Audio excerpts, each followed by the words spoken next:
तो दोस्तों नमस्कार, मैं हूं अनिल और रेसलिंग सुपर धमाल में आपका स्वागत है। तो दोस्तों कल मंडे नाइट रॉ में आने वाले हैं हमारे original tribal chief OTC Roman Reigns. जी हां दोस्तों, कल क्या क्या होने वाला है उसके बारे में बात कर लेते हैं। तो कल के लिए एडवर्टाइज्ड है रोमन रेंस, नियोमी एड्रेस करेंगी the state of the women's world title, Becky Lynch versus Natalya के बीच होगा इंटरकॉन्टिनेंटल टाइटल मुकाबला, the vision Jey Uso versus Bron Breakker, Iyo Sky versus Raquel Rodriguez, Penta versus Xavier Woods. तो ये कल Monday night raw में होने वाले हैं, एडवर्टाइज्ड हैं। तो दोस्तों इसलिए वीडियो के अंत तक बने रहें और अगर आप चैनल पर नए हैं सब्सक्राइब करने के बाद ऑल पर क्लिक करें क्योंकि फ्री है और यहां आपको हर प्रकार की रेसलिंग जगत से जुड़ी हुई तमाम जानकारी मिलती है और मिलती रहेंगी। इसलिए वीडियो को लाइक करें, शेयर करें, सब्सक्राइब करने के बाद ऑल पर क्लिक जरूर करें। तो दोस्तों सबसे पहले हम बात करेंगे कल मंडे नाइट रॉ में आने वाले हैं रोमन रेंस। क्या वो बोलेंगे, क्या वो प्रोमो करेंगे, क्या वो कहेंगे, क्या उनका अगला टारगेट होगा, इसके बारे में रोमन रेंस कल बताने वाले हैं।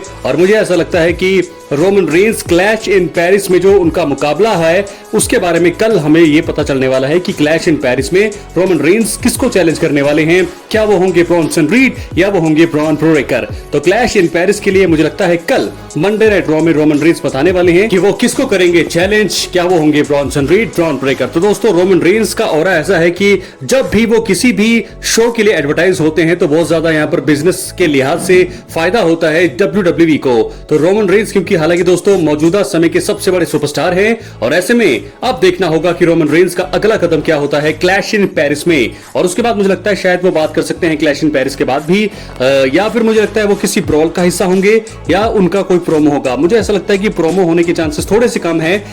जब यहां पर ब्रॉन्सन रीड, ब्रॉन ब्रेकर और पॉल हेमन कुछ बोल रहे होंगे तब वहां पर जाकर के रोमन रेंस आ सकते हैं और सीधा वो अटैक करके बताएंगे कि वो ब्रॉन ब्रेकर का सामना करेंगे ब्रॉन्सन रीड का। तो दोस्तों मुझे लगता है कल यही होगा।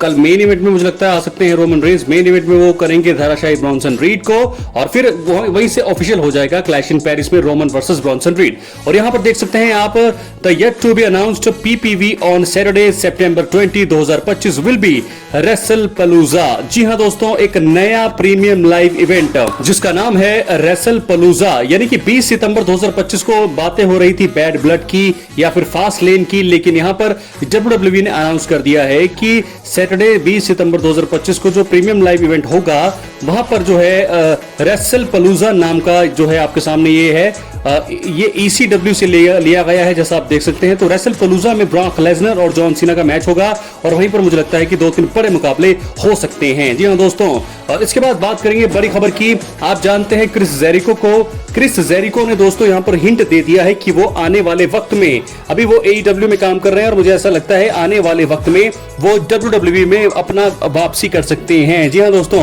Chris Jericho's AEW deal ends December 2025। He is open to a WWE return depending on the situation. जी हां, यहां पर मुझे लगता है कि क्रिस जेरिको का एक बार फिर आगमन होगा WWE की दुनिया में, क्योंकि AEW में वो काम कर रहे हैं, अच्छा काम कर रहे हैं। हालांकि WWE में भी उन्होंने काफी ज्यादा नाम कमाया है। तो ऐसे में Chris Jericho has liked a post on Instagram about being open to return to WWE once his contract with AEW expires at the end of this year. तो दिसंबर 2025 के आसपास जो है उनका कॉन्ट्रैक्ट खत्म होगा।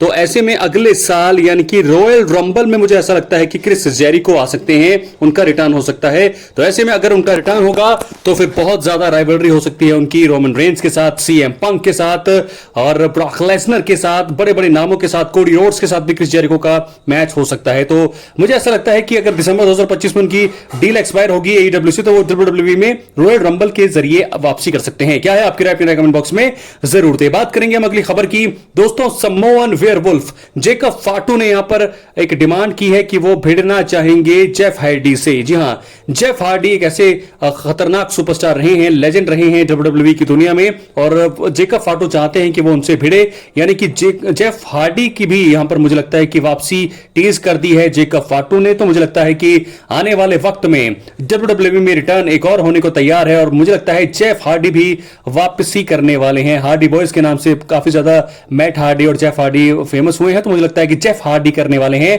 WWE में रिटर्न। और दोस्तों उसके बाद हम देख सकते हैं मुकाबला जेकब फाटू और जेफ हार्डी का। तो यहां पर मुझे लगता है कि ये चीज रोमन कल कंफर्म करने वाले हैं क्लैश इन पेरिस में Roman Reigns versus Bronson read. तो सिंगल्स ये मुकाबला है और क्लैश इन पेरिस में रोमन रेंस आएंगे तो फिर मजा तो आएगा ही आएगा। ब्रॉन्सन रीड ने 2 बार रोमन रेंस के जूते चोरी किए हैं, 2 बार लगातार, और पिछली बार तो रॉ में खतरनाक 3 लगातार सुनामी देकर के उनको धराशायी किया था। तो ऐसे में कल जब रोमन आएंगे तो वो बहुत ज्यादा स्पीयर और सुपरमैन पंचेस जड़ सकते हैं ब्रॉन्सन रीड को, और ब्रॉन्सन रीड को कर सकते हैं धराशायी, और जिसके चलते कल मंडे नाइट रॉ में ब्रॉन्सन रीड और रोमन रेंस का ब्रॉल तगड़ा होगा। शायद मुझे लगता है रोमन रेंस की जीत हो कल के ब्रॉल में, और उसके बाद ये कंफर्म हो सकता है, ये ऑफिशियल हो सकता है, रोमन रेंस खुद बोल सकते हैं कि उन्हें मैच चाहिए क्लैश इन पेरिस में, रोमन वर्सेस ब्रॉन्सन रीड। ये सारी चीजें अगर होगी तो फिर मजा आने वाला है। दोस्तों यही मुझे एक सर्कमस्टांसेस सिचुएशन समझ आ रही है कि रोमन रेंस का मुकाबला ब्रॉन्सन रीड के साथ ही हो सकता है, क्योंकि इसके अलावा कोई भी और चीजें नहीं है, क्योंकि सेथ रॉलिंस का मुकाबला फेटल 4 वे ऑलरेडी बुक हो चुका है। तो रोमन रेंस के सामने ब्रॉन्सन रीड की ही चुनौती आने वाली है। क्या है आपकी राय? अपनी राय कमेंट बॉक्स में जरूर दें। अब आखिर में हम बात करने वाले हैं द बीस्ट ब्रॉक लेसनर और लेजेंडरी जॉन सीना के बारे में। तो दोस्तों जैसे कि मैंने आपको बताया कि रेसल पलूजा 20 सितंबर 2025 को प्रीमियम लाइव इवेंट होगा। तो उस प्रीमियम लाइव इवेंट में ब्रॉक लेसनर और जॉन सीना का मुकाबला वहां पर होने के चांसेस पूरे हैं, क्योंकि उसके बाद फिर क्लैश इन पेरिस अभी है 1 अगस्त में, उसके बाद 20 सितंबर को होगा रेसल पलूजा, फिर 11 अक्टूबर को होगा क्राउन ज्यूल जो कि ऑस्ट्रेलिया में होगा। तो मुझे लगता है कि क्राउन ज्यूल के लिए जॉन सीना के लिए बुकिंग ज्यादा रखना चाहती है डब्ल्यूडब्ल्यूई, इसलिए रेसल पलूजा को लेकर के आए, ताकि रेसल पलूजा में ब्रॉक लेसनर और जॉन सीना के बीच मुकाबला हो, और फिर क्राउन ज्यूल में एक नया चैलेंजर मिल जाए जॉन सीना को। तो लगातार यहां पर जॉन सीना के मैचों को बढ़ाया जा रहा है, जॉन सीना के मैचों को ज्यादा करवाने के लिए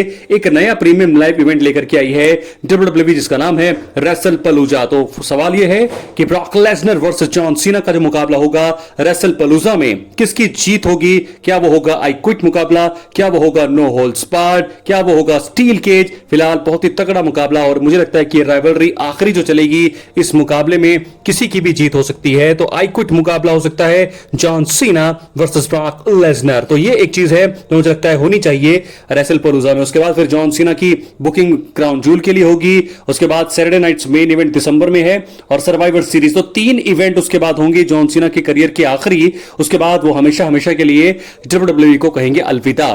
तो दोस्तों ब्रॉक लेसनर के साथ भिड़ने वाले हैं जॉन सीना।